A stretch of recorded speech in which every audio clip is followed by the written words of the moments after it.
Magandang umaga po. Tungkol po sa binabanggit kong banal na espiritu na sinasabi ko na yun ang nangunguna sa akin para makapaghayag ako ng salita ng Diyos. Pakinggan po ninyo, babasahin ko sa John 14:15 hanggang 16 po. Ganito. Ito po yung salita ng ating Panginoong Hesus. Kung iniibig ninyo ako, tutuparin ninyo ang aking mga utos.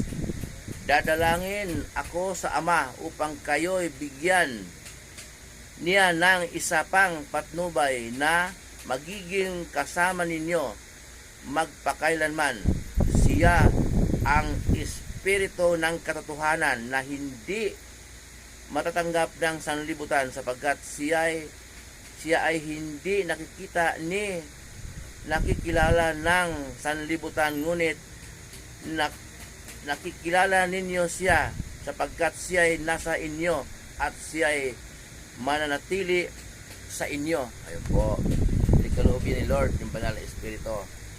Hindi po lahat pinagkalooban ng ganon, kaya po yung lingkod, sabi ko, pinagkalooban ng Diyos ng banal na Espiritu. Kaya naunawaan ko po ang mga salita ni Jesus sa talinghaga. Muli po yung lingkod, si Chef Roy. Ingatan po tayo ng Diyos, pagpalay po ng Diyos.